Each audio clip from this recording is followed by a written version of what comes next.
Hello guys, कैसे हो आप लोग। आज मैं लाया हूँ एस.एन. शुक्ला बुक से चैप्टर नंबर 2 से क्वेश्चन नंबर 21।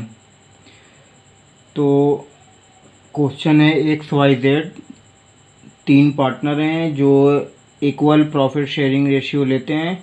एन एडमिट करता है जो कैपिटल लेके आता है 50,000 रुपये और 30,000 रुपये गुडविल लेके आता है। फिर मशीनरी और बिल्डिंग का जो मूल्य है वो डेप्रिसिएट हुआ है 20% और 5% से।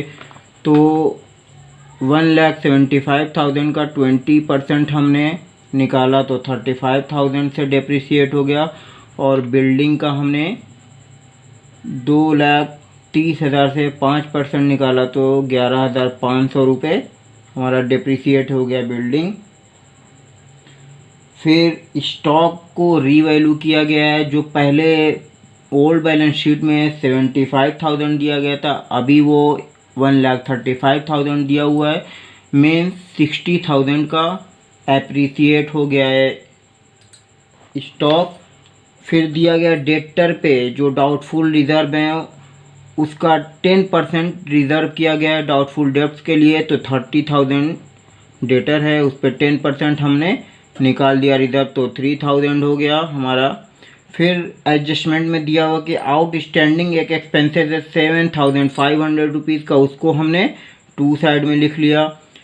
फिर दिया हुआ है कि एक आउटस्टैंडिंग इनकम है जो 1,500 रुपीज़ का, उसको हमने बाई साइड में लिख लिया, बिकॉज ये आज नहीं तो कल हमें मिलेगा। फिर सारे एडजस्टमेंट को जब हमने उनके जगह पे प्लेस कर दिया तो देखा कि टोटल किया तो क्रेडिट साइड का हमारा आया 61,500 रुपये, और डेबिट साइड का आया 35,000 और 11,500, ये हो गया हमारा 46,500, और 3,000 ये हो गया 49,500, और ये हो गया हमारा मतलब 57,000 का हमारा डेबिट साइड हुआ, और क्रेडिट साइड हुआ 61,500 यानी 61,500 का।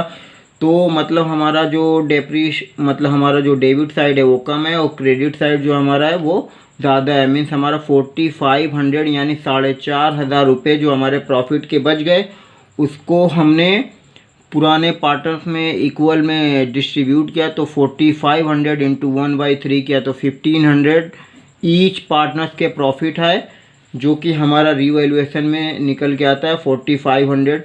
तो गाइस हमारा ये रीवैल्यूएशन कंप्लीट हो गया। अब हम देखेंगे कि हमें पार्टनर्स कैपिटल में क्या लॉस क्या फ़ायदे पार्टनर्स को हो रहे हैं, तो फिर उनके हिसाब से किया जाएगा। तो आइए हम पार्टनर्स कैपिटल अकाउंट बनाते हैं। तो सबसे पहले हम लिखेंगे तीनों ओल्ड पार्टनर्स के बैलेंस BD, जो ओल्ड बैलेंस शीट में दिया हुआ है। एक्स का दिया हुआ है 1,20,000 और वाई का दिया हुआ है 45,000 और जेड का दिया हुआ है 25,000। अच्छा, जब एन एडमिट करता है तो वो 50,000 का बैंक में लेके आता है पैसा कैश। फिर हमारे ओल्ड बैलेंस शीट में रिजर्व का पैसा दिया हुआ है 45,000, तो उसको हमने इक्वल में डिस्ट्रीब्यूट कर लिया, तो 15,000 15,000 15,000 पुराने हमारे ओल्ड पार्टनर्स में ओल्ड रेशियो में डिस्ट्रीब्यूट कर दिया। तो इसको हमने पार्टनर्स कैपिटल के बाई साइड में दे दिया, क्योंकि ओल्ड बैलेंस शीट का जो भी एक्यूमुलेटेड प्रॉफिट लॉस या रिजर्व कुछ भी होता है वो सारे ओल्ड पार्टनर्स को ओल्ड रेशियो में दिया जाता है। फिर गाइस जैसा हमने देखा था कि रीवैल्यूएशन अकाउंट जब हमने बनाया था उसमें 4,500 जो हमारा प्रॉफिट हुआ था उसको हमने डिस्ट्रीब्यूट किया था, तो 1,500 1,500 1,500 ईच पार्टनर आया, तो उसको हमने पार्टनर्स कैपिटल के XYZ के कॉलम में हमने दे दिया। मीन्स उस पे राइट जो था पार्टनर्स ओल्ड पार्टनर्स के थे तो उनको दे दिया। फिर गुडविल जो एन लेके आया था वो 30,000 के गुडविल लेके आया था, जो हमारा सैक्रिफाइसिंग रेशियो में डिस्ट्रीब्यूट करना था। और सैक्रिफाइसिंग रेशियो वही होता है जो ओल्ड रेशियो होता है, कब, जब न्यू पार्टनर सिर्फ सिंपली रेशियो में जैसे वो लेके आया, उसको चाहिए था गाइस जैसे कि पूरे प्रॉफिट का 1/3, तो उसका हम लोगों ने सेक्रीफाइसिंग डिस्ट्रीब्यूट किया, तो सेक्रीफाइसिंग में भी वही 1:1:1 आया निकल के, तो उसको हमने 30,000 जो था उसको हमने डिस्ट्रीब्यूट किया 1/3 1/3 1/3 में, तो 10,000 रुपीज़ ईच पार्टनर्स मिल गए, उसको हमने पार्टनर्स कैपिटल के क्रेडिट में दे दिया। फिर गाइस देखेंगे कि बैलेंस शीट में हमारे लायबिलिटी साइड में अनडिस्ट्रीब्यूटेड प्रॉफिट जो था वो 60,000 का था, जिसपे हमारे ओल्ड पार्टनर्स का राइट होता है, अधिकार होता है। तो 60,000 को जब हमने ईच पार्टनर में 1:1:1 यानी ओल्ड पार्टनर में ओल्ड रेशियो में डिस्ट्रीब्यूट किया, तो 20,000 ईच पार्टनर है, जो कि हमने पार्टनर्स कैपिटल के क्रेडिट में दे दिया। अब गाइस हम देखेंगे एडजस्टमेंट में ऐसा कुछ भी नहीं है जो पार्टनर्स कैपिटल के डेबिट साइड में हमारा कुछ भी लिखा जाए। तो सबसे पहले अब हम पार्टनर्स कैपिटल के क्रेडिट साइड को जब हमने टोटल किया, तो गाइस वो एक्स का जब हमने किया तो 1,20,000, 15,000, 1,500, 10,000 एंड 20,000 का जब हमने टोटल किया तो 1,66,500 निकल गए। तो गाइस क्योंकि पार्टनर्स के कोई भी डेबिट साइड में कुछ भी एक्सपेंसेस नहीं है, मीन्स वही बैलेंस सीडी हमारा एक्स का हो गया। फिर हमने वाई का टोटल किया तो 45,000, 15,000, 1,500, 10,000 एंड 20,000। जब सारा टोटल किया तो वाई का भी हमारा 91,500। वाई का भी देखा हमने तो कुछ भी एक्सपेंसेस नहीं थे, तो उसकी भी बैलेंस सीडी 91,500 होगा। फिर जेड का हमने जब टोटल किया तो 25,000, 15,000, 1,500, 10,000 एंड 20,000, इसका टोटल किया तो 71,500, जो कि जेड का भी कोई भी डेबिट साइड में कोई भी एक्सपेंसेस या लॉसेस कुछ भी नहीं थे, तो हमने जेड का भी बैलेंस सीडी उसका टोटल अमाउंट लिख दिया।